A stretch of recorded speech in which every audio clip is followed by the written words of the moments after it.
जानू आ गईला। ला पानी पीला। कैसन रे कैसन बड़ा खातिरदारी करत है। तो एगो बात कहे के। का कहे के बोल जल्दी। सुनो ना। हाँ बोल। किस कलर की चड्डी पहने हो? का चड्डी नहीं पहने हो ना? करे ये कुल पूछे खातिर काट रही है का? सब पता चल रहा है। करे भांग वांग खा ले का रे?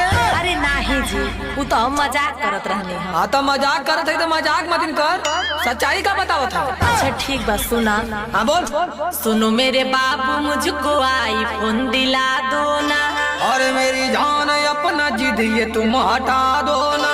सोनुआ के में हरी आईफोन 16 ले हले बा। ओ कर भतार वो के किडनी बेच के दे हले बा। अरे राजा जी तब जा तू बेच के ले आवा। देखा रानी ना मोर दिमाग ज्यादा सन का